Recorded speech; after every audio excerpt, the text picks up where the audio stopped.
My dear students of 10th class, today I am going to solve the daily dose of English regarding preposition worksheet.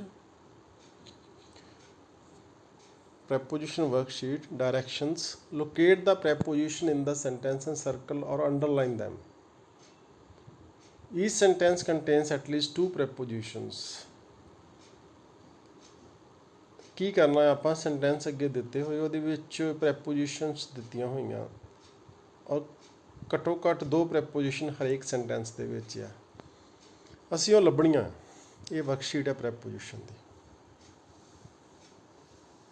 ਤਾਂ preposition ਦੇ ਬਾਰੇ ਆਪਾਂ ਪਹਿਲਾਂ ਵੀ ਕਰ ਚੁੱਕੇ ਹਾਂ ਪ੍ਰੈਪੋਜੀਸ਼ਨ ਕੀ ਹੁੰਦੀ ਹੈ ਜੋ ਸੈਂਟੈਂਸ ਦੇ ਇੱਕ ਹਿੱਸੇ ਨੂੰ ਦੂਜੇ ਹਿੱਸੇ ਨਾਲ ਜੋੜਦੀ ਆ ਜਾਂ ਰਿਲੇਸ਼ਨ ਦਿਖਾਉਂਦੀ ਆ ਇਹ ਮੋਸਟਲੀ ਨਾਊਨ ਪ੍ਰੋਨਾਊਨ ਨੂੰ ਬਾਕੀ ਵਾਕ ਦੇ ਹਿੱਸੇ ਨਾਲ ਜਾਂ ਬਾਕੀ ਫਰੇਜ਼ ਦੇ ਨਾਲ ਕਨੈਕਟ ਕਰਦੀ ਆ ਸਮ ਕਾਮਨ ਪ੍ਰੈਪੋਜੀਸ਼ਨਸ ਕੁਝ ਪ੍ਰੈਪੋਜੀਸ਼ਨਸ ਹੈਗੀਆਂ ਜਿਹੜੀਆਂ ਆਮ ਵਰਤੋਂ 'ਚ ਆਉਂਦੀਆਂ about above across against along among around as at behind below beneath, beside, between, beyond, by, down, during, far, from, in, inside, into, near, off, on, onto,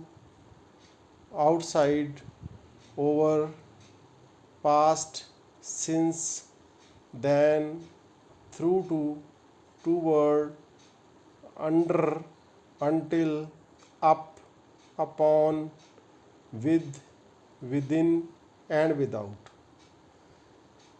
ਇਹ ਕੁਝ ਕਾਮਨ ਪ੍ਰੈਪੋਜੀਸ਼ਨ ਸੀਗੀਆਂ ਜਿਹੜੀਆਂ ਆਮ ਇਸਤੇਮਾਲ ਦੇ ਵਿੱਚ ਆਉਂਦੀਆਂ ਆ ਤੁਹਾਡੇ ਲਈ ਇਹਨਾਂ ਨੂੰ ਜਾਣਨਾ ਅਤੇ ਯਾਦ ਕਰਨਾ ਜ਼ਰੂਰੀ ਆ ਨੈਕਸਟ ਵਰਕਸ਼ੀਟ ਸ਼ੁਰੂ ਹੁੰਦੀ ਆ ਅਤੇ ਅਸੀਂ ਆਲਰੇਡੀ ਰੈਡ ਕੀਤਾ ਹੋਇਆ ਪ੍ਰੈਪੋਜੀਸ਼ਨ ਵਾਲੇ ਵਰਡਸ ਨੂੰ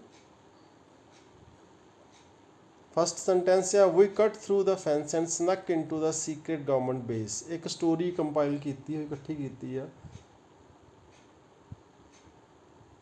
ਅਤੇ ਉਹਦੇ ਵਿੱਚ ਜਿੰਨੀਆਂ ਪ੍ਰੈਪੋਜੀਸ਼ਨ ਸੀਗੀਆਂ ਉਹਨਾਂ ਨੂੰ ਫਾਈਂਡ ਆਊਟ ਕਰਨ ਦੀ ਕੋਸ਼ਿਸ਼ ਕੀਤੀ ਗਈ ਆ we cut through the fence ਅਸੀਂ ਫੈਂਸ ਨੂੰ ਯਾਨੀ ਫੈਂਸ ਦੀਵਾਰ ਨੂੰ ਕਹਿੰਦੇ ਆ ਜਾਂ ਫੈਂਸ ਜਿਹੜੀ ਕਈ ਵਾਰੀ ਹੁੰਦਾ ਲੋਹੇ ਦੀਆਂ ਤਾਰਾਂ ਦੀਆਂ ਲਾਈਆਂ ਹੁੰਦੀਆਂ ਕਹਿੰਦੇ ਅਸੀਂ ਉਹਨਾਂ ਨੂੰ ਕੱਟਿਆ ਐਂਡ ਸਨਕ ਸੈਕਿੰਡ ਫਾਰਮ ਹੈਗੀ ਆ ਸਨੀਕ ਆ ਫਸਟ ਫਾਰਮ SNEAK ਸਨੀਕ ਦਾ ਮਤਲਬ ਹੁੰਦਾ ਅੱਖ ਬਚਾ ਕੇ ਨਿਕਲਣਾ ਮਤਲਬ ਕਿ ਜਿਵੇਂ ਆਪਾਂ ਕਿਸੇ ਨੂੰ ਮਿਲਣਾ ਨਹੀਂ ਚਾਹੁੰਦੇ ਅਤੇ ਆਪਾਂ ਸਾਈਡ ਤੋਂ ਨਿਕਲ ਜਾਂਦੇ ਨਾ ਉਹਦੇ ਲਈ ਵਰਡ ਸਨੀਕ ਯੂਜ਼ ਹੁੰਦਾ ਮਤਲਬ ਕਿ ਛੁਪ ਛੁਪਾ ਕੇ ਨਿਕਲ ਜਾਣਾ ਅਤੇ ਸਨੀਕ ਦੀ ਸੈਕਿੰਡ ਫਾਰਮ ਹੈ snuck into the secret government base ਅਸੀਂ ਦੀਵਾਰ ਨੂੰ ਕੱਟਿਆ ਅਤੇ ਅੱਖ ਬਚਾਉਂਦੇ ਹੋਏ ਗੌਰਮੈਂਟ ਦੇ ਸਰਕਾਰੀ ਜਿਹੜਾ ਗੁਪਤ ਥਾਂ ਸੀ ਉੱਥੇ ਚਲੇ ਗਏ ਵੀ ਵਰ ਲੁਕਿੰਗ ਫਾਰ ਦਾ ਡਾਕੂਮੈਂਟਸ ਹੁੰਦਾ ਕਾਗਜ਼ ਪੱਤਰ ਦੈਟ ਵਰ ਹਿਡਨ ਲੁਕੇ ਹੋਏ ਹਾਈਡ ਮਤਲਬ ਲੁਕਣਾ ਹਿਡਨ ਇਨ ਏ ਸੇਫ ਹੁੰਦਾ ਤਿਜੋਰੀ ਅਸੀਂ ਕੁਛ ਡਾਕੂਮੈਂਟ ਲੱਭ ਰਹੇ ਸੀ ਜਿਹੜੇ ਕਿ ਕਿਤੇ ਲੁਕਾਏ ਹੋਏ ਸੀ ਕਿਤੇ ਤਿਜੋਰੀ ਦੇ ਵਿੱਚ ਰੱਖੇ ਹੋਏ ਸੀ ਹੁਣ ਪ੍ਰੈਪੋਜੀਸ਼ਨ ਕਿਹੜੀਆਂ ਪਹਿਲੇ ਸੀਗੀਆਂ ਥਰੂ ਇਨਟੂ ਫਿਰ ਫਾਰ ਇਨ ਜਿਹੜੇ ਰੈਡ ਕੀਤੀਆਂ ਹੋਏ ਉਹ ਪ੍ਰੈਪੋਜੀਸ਼ਨ ਆ there was a guard with that gun hiding behind a door guard ਵੀ ਸੀ ਗਾਰਡ ਮਤਲਬ ਸਿਪਾਹੀ ਜਿਹੜੇ ਉਸ ਏਰੀਏ ਦੀ ਰੱਖਿਆ ਕਰ ਰਹੇ ਸੀ ਡਾਟ ਗਨ ਹੁੰਦੀ ਉਹਦੇ ਵਿੱਚ ਟਰੈਂਕਲਾਈਜ਼ਰ ਲੱਗਾ ਹੁੰਦਾ ਇੱਕ ਮਤਲਬ ਬੇਹੋਸ਼ ਕਰਨ ਵਾਲੀ ਦਵਾਈ ਹੁੰਦੀ ਜਦੋਂ ਉਹ ਸੂਈ ਜੀ ਕਿਸੇ ਦੇ ਵੱਜਦੀ ਅਤੇ ਉਹ ਬੰਦੇ ਜਿੱਦ ਵੱਜਦੀ ਉਹ ਬੇਹੋਸ਼ ਹੋ ਜਾਂਦਾ ਉਹਦਾ ਕੋਲ ਗਨ ਸੀ ਵਿਦ ਅਤੇ ਬਿਹਾਈਂਡ ਜਿਹੜਾ ਪ੍ਰੈਪੋਜੀਸ਼ਨ ਆ we tried sneaking by them but I tripped over a mop ਹੁੰਦਾ ਪੋਚਾ ਟ੍ਰਿਪ ਹੁੰਦਾ ਫਿਸਲ ਜਾਣਾ ਇੱਥੇ ਹੈਗਾ ਟ੍ਰਿਪਡ ਫਿਸਲ ਗਿਆ ਕਹਿੰਦੇ ਅਸੀਂ ਚੁੱਪ ਕਰਕੇ ਉੱਥੋਂ ਨਿਕਲਣਾ ਸਨੀਕ ਵਰਡ ਆ ਗਿਆ ਨਾ ਸਨੀਕ ਮਤਲਬ ਅਸੀਂ ਉੱਥੋਂ ਬਚ ਕੇ ਨਿਕਲ ਰਹੇ ਸੀਗੇ ਪਰ ਮੈਂ ਕਹਿੰਦਾ ਉੱਥੇ ਫਿਸਲ ਗਿਆ ਇੱਕ ਪੋਚੇ ਤੋਂ ਦਾ ਗਾਰਡ ਗ੍ਰੈਬ ਮਤਲਬ ਫੜ ਲਿਆ ਮਾਈ ਫਰੈਂਡ ਮੇਰੇ ਦੋਸਤ ਨੂੰ ਬਾਈ ਨੈਕ ਗਰਦਨ ਤੋਂ but I snuck around him and karate choked him ਪਰ ਅਸੀਂ ਉਹਦੇ ਕੋਲ ਬਚ ਗਏ ਅਤੇ ਕਰਾਟੇ ਦੇ ਨਾਲ ਅਸੀਂ ਆਪਣੇ ਆਪ ਨੂੰ ਬਚਾ ਲਿਆ ਹੁਣ ਇਹ 'ਚ ਪ੍ਰੈਪੋਜੀਸ਼ਨ ਹੈਗੀਆਂ by around. He fell on the ground and we crept into the elevator. Elevator lift ਨੂੰ ਕਹਿੰਦੇ ਆ. On ਤੇ into word ਜਿਹੜੇ ਹੈਗੇ ਆ ਉਹ preposition ਹੈਗੇ ਆ. ਉਹ ਕੌਣ ਸਿਪਾਹੀ ਜਿਹੜਾ ਉਹ ਜ਼ਮੀਨ ਤੇ ਡਿੱਗ ਪਿਆ ਤੇ ਅਸੀਂ ਲਿਫਟ ਦੇ ਵਿੱਚ ਵੜ ਗਏ. ਠੀਕ ਹੈ ਨਾ. ਐਲੀਵੇਟਰ ਲਿਫਟ ਵੀ ਹੁੰਦੀ ਹੈ. ਕਈ ਵਾਰੀ ਐਲੀਵੇਟਰ ਨੂੰ ਪੌੜੀਆਂ ਦੇ ਤੌਰ ਤੇ ਵੀ ਵਰਤਿਆ ਜਾਂਦਾ ਹੈ. The red lights above us were flashing and we could hear footsteps coming towards us. Above ਤੇ towards preposition ਆ. ਇਹਨਾਂ 'ਚ ਨੂੰ ਲਾਲ ਬੱਤੀ ਜਿਹੜੀ ਜਗਣ ਲੱਗ ਪਈ ਤੇ ਅਸੀਂ ਸੁਣਿਆ ਵੀ ਕੁਛ ਪੈਰਾਂ ਦੇ ਨਿਸ਼ਾਨ ਸਾਡੇ ਵੱਲ ਨੂੰ ਆ ਰਹੇ ਆ. We were near the safe when a bunch of guards ran from a break room. break room ਹੁੰਦਾ rest room, ਜਿਹਦੇ ਵਿੱਚ ਜਿਹੜੇ ਬੰਦੇ ਦੀ ਡਿਊਟੀ ਨਹੀਂ ਹੁੰਦੀ ਉਹ ਫਿਰ ਉੱਥੇ ਰੈਸਟ ਕਰਦੇ ਆ. ਅਸੀਂ ਸੇਫ ਦੇ ਲਾਗੇ ਪਹੁੰਚ ਗਏ ਸੀ ਔਰ ਬਹੁਤ ਸਾਰੇ ਬੰਚ ਹੁੰਦਾ ਗੁੱਛਾ, ਬਹੁਤ ਸਾਰੇ ਸਿਪਾਹੀ ਜਿਹੜੇ ਆ ਬ੍ਰੇਕ ਰੂਮ ਤੋਂ ਸਾਡੇ ਵੱਲ ਨੂੰ ਆ ਰਹੇ ਸੀ.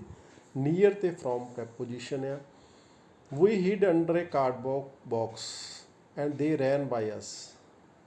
Hid ਮਤਲਬ ਛੁਪਣਾ. ਅਸੀਂ ਛੁਪ ਗਏ ਕਿੱਥੇ? ਗੱਤੇ ਦੇ ਬਾਕਸ ਦੇ ਥੱਲੇ ਅੰਡਰ. ਐਂਡ ਦੇ ran by, ਪਰ ਉਹਨਾਂ ਨੂੰ ਸਾਡਾ ਪਤਾ ਨਹੀਂ ਲੱਗਾ ਤੇ ਉਹ ਸਾਡੇ ਲਾਗਿਓਂ ਲੰਘ ਗਏ. We crept along the wall. crept ਨਾਲ ਰਿੜ੍ਹਦੇ ਹੋਏ ਗੋਡਿਆਂ ਦੇ ਭਾਰ ਅਸੀਂ ਕੰਧ ਦੇ ਨਾਲ ਨਾਲ ਚੱਲੇ ਗਏ. snuck inside the room, ਅੰਦਰ ਵੜ ਗਏ. And broke into the safe, safe ਨੂੰ ਤਿਜੋਰੀ ਨੂੰ ਤੋੜ ਦਿੱਤਾ. I took the secret document from the safe that was hidden under a desk. From ਤੇ under preposition ਆ. ਕਹਿੰਦੇ ਅਸੀਂ ਡਾਕੂਮੈਂਟ ਕੱਢ ਲਏ ਜਿਹੜੇ ਉੱਥੇ ਡੈਸਕ ਦੇ ਵਿੱਚ ਲੁਕਾਏ ਹੋਏ ਸੀ. I put the documents in my bag without looking at them. ਮੈਂ ਉਹ ਡਾਕੂਮੈਂਟ ਜਿਹੜੇ ਆ ਆਪਣੇ ਬੈਗ 'ਚ ਪਾ ਲਏ, ਉਹਨਾਂ ਨੂੰ ਦੇਖਿਆ ਵੀ ਨਹੀਂ ਵੀ ਉਹ ਕਿਹੋ ਜਿਹੇ ਤੇ ਕਿਹੜੇ ਆ. In ਤੇ at preposition ਆ. She snuck under the gate and I removed the alarm from the wall. She snuck under the gate and I removed the alarm from the wall. ਉਹ ਛੁਪਦੇ ਹੋਏ ਗੇਟ ਦੇ ਹੇਠਾਂ ਨਿਕਲ ਗਈ ਤੇ ਮੈਂ ਜਿਹੜਾ ਅਲਾਰਮ ਜਿਹੜਾ ਆ ਦੀਵਾਰ ਦੇ ਉੱਤੋਂ ਉਤਾਰ ਦਿੱਤਾ, ਰਿਮੂਵ ਕਰ ਦਿੱਤਾ. We crawled into the elevator. ਅਸੀਂ ਫਿਰ ਉਹ ਐਲੀਵੇਟਰ ਤੱਕ ਪਹੁੰਚੇ. And climbed up the elevator shaft, ਤੇ ਐਲੀਵੇਟਰ ਦੀ ਸ਼ਾਫਟ ਤੋਂ ਉੱਪਰ ਚੜ੍ਹ ਗਏ. ਕਲਾਈਮ ਦਾ ਮਤਲਬ ਹੁੰਦਾ ਉੱਪਰ ਚੜ੍ਹਨਾ. We were near the exit. Exit ਹੁੰਦਾ ਬਾਹਰ ਨਿਕਲਣ ਦਾ ਰਸਤਾ. When the elevator started moving towards us. ਜਦੋਂ ਅਸੀਂ ਐਗਜ਼ਿਟ ਦੇ ਕੋਲ ਪਹੁੰਚੇ ਤਾਂ ਐਲੀਵੇਟਰ ਸਾਡੇ ਵੱਲ ਨੂੰ ਆਉਣੀ ਸ਼ੁਰੂ ਹੋ ਗਈ. The elevator inches towards us. ਉਹ ਸਾਡੇ ਵੱਲ ਆ ਰਹੀ ਸੀ. But we jumped through a ventilation shaft. Ventilation ਕੀ ਹੁੰਦਾ? ਜਿਵੇਂ ਜਿੱਥੋਂ ਹਵਾ ਅੰਦਰ ਬਾਹਰ ਜਾਂਦੀ ਉਹਦੇ ਲਈ ਵੈਂਟੀਲੇਸ਼ਨ ਵਰਡ ਯੂਜ਼ ਹੁੰਦਾ. ਜਿਵੇਂ ਆਪਾਂ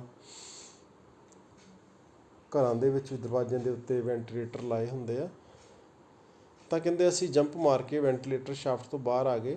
We crawled along the ventilation shaft. ਉੱਥੋਂ ਫਿਰ ਰਿੜ੍ਹਦੇ ਹੋਏ ਗਏ. And we were near the exhaust vent. exhaust ਬਾਹਰ exhaust vent ਜਿੱਥੋਂ ਆਪਾਂ ਹਵਾ ਬਾਹਰ ਕੱਢੀ ਦੀ, ਗੰਦੀ ਹਵਾ ਬਾਹਰ ਨਿਕਲਦੀ ਹੈ. ਠੀਕ ਹੈ, ਅਸੀਂ ਉਹਦੇ ਲਾਗੇ ਪਹੁੰਚ ਗਏ, ਐਗਜ਼ੌਸਟ ਵੈਂਟ ਦੇ ਲਾਗੇ. I kicked out the vent. ਵੈਂਟ ਨੂੰ ਕਹਿੰਦਾ ਮੈਂ ਲੱਤ ਮਾਰੀ. and jumped from the shaft into a dumpster filled with cardboard boxes. dumpster ਜਿੱਥੇ ਫਾਲਤੂ ਸਮਾਨ ਸੁੱਟਿਆ ਹੁੰਦਾ. ਹੁਣ ਦੇਖੋ ਇੱਥੇ 4 ਪ੍ਰੈਪੋਜੀਸ਼ਨ ਆਇਆ: ਆਊਟ, ਫਰੋਮ, ਇਨਟੂ, ਵਿਦ. ਯਾਨੀ ਉਹਨੇ ਵੈਂਟੀਲੇਸ਼ਨ ਨੂੰ ਤੋੜਿਆ ਤੇ ਛਾਲ ਮਾਰ ਕੇ ਗੱਤੇ ਦੇ ਡੱਬਿਆਂ ਦੇ ਉੱਤੇ ਛਾਲ ਮਾਰਤੀ ਉਹਨਾਂ ਨੇ. We crawled through the yard. ਅਸੀਂ ਉਸ ਯਾਰਡ 'ਚੋਂ ਨਿਕਲੇ ਰੇਂਗਦੇ ਹੋਏ. and hopped into our escape car. ਜਿਹੜੀ ਕਾਰ escape ਹੁੰਦਾ ਬਚਣਾ, ਬਚ ਕੇ ਨਿਕਲਣ ਵਾਸਤੇ ਕਾਰ ਬਾਹਰ ਖੜੀ ਕੀਤੀ ਸੀ, ਉੱਥੋਂ ਤੱਕ ਅਸੀਂ ਪਹੁੰਚ ਗਏ. We escaped from the base and we looked at the document which were ungraded school papers. ਅਸੀਂ ਬੇਸ ਤੋਂ ਉੱਥੋਂ ਨਿਕਲ ਕੇ ਗੌਰਮੈਂਟ ਵਾਲੇ ਬੇਸ ਕੋਲ ਸਰਕਾਰੀ ਜਿਹੜਾ ਸੀਗਾ, ਅਤੇ ਡਾਕੂਮੈਂਟ ਵੱਲ ਦੇਖਿਆ ਤਾਂ ਕੀ ਸੀ, ਉਹ ਪੇਪਰ ਸੀ ਬੱਚਿਆਂ ਦੇ ਜਿਹੜੇ ਚੈੱਕ ਨਹੀਂ ਹੋਏ ਸੀ. ਤਾਂ ਆਪਾਂ ਦੇਖੋ ਜਿੰਨੇ ਵੀ ਲਾਲ ਰੰਗ ਦੇ ਹੈਗੇ ਉਹ ਸਾਰੇ ਪ੍ਰੈਪੋਜੀਸ਼ਨਸ ਹੈਗੀਆਂ। ਉਹ ਪ੍ਰੈਪੋਜੀਸ਼ਨਸ ਨੂੰ ਅਸੀਂ ਯਾਦ ਰੱਖਣਾ ਵੀ ਕਿਹੜੇ ਕਿਹੜੇ ਵਰਡ ਪ੍ਰੈਪੋਜੀਸ਼ਨ ਵਾਲੇ ਹੁੰਦੇ ਆ ਅਤੇ ਉਹਨਾਂ ਦਾ ਕੀ ਇਸਤੇਮਾਲ ਹੁੰਦਾ। ਇੱਕ ਕਹਾਣੀ ਜੀ ਬਣਾਈ ਸੀਗੀ ਤਾਂ ਕਿ ਜਿਹੜਾ ਆ ਤੁਹਾਨੂੰ ਥੋੜ੍ਹਾ ਸਮਝਣ ਦੇ ਵਿੱਚ ਆਸਾਨੀ ਹੋਵੇ। ਸੋ ਇਹ ਸਾਰੇ ਤੁਸੀਂ ਜਿਹੜੇ ਆ ਵਰਡਸ ਅਤੇ ਸੈਂਟੈਂਸਿਸ ਆਪਣੀ ਕਾਪੀ 'ਤੇ ਬੱਚਿਓ ਨੋਟ ਕਰ ਲੈਣੇ ਆ। ਅਤੇ ਪ੍ਰੈਪੋਜੀਸ਼ਨ ਦੇ ਬਾਰੇ ਵੀ ਤੁਹਾਨੂੰ ਪਤਾ ਹੋਣਾ ਚਾਹੀਦਾ ਵੀ ਕੀ ਪ੍ਰੈਪੋਜੀਸ਼ਨ ਹੁੰਦੀ ਆ ਅਤੇ ਕਿਹੜੇ ਵਰਡ ਜਿਹੜੇ ਇਹਦੇ ਵਿੱਚ ਆ ਸਕਦੇ ਆ। ਥੈਂਕਸ।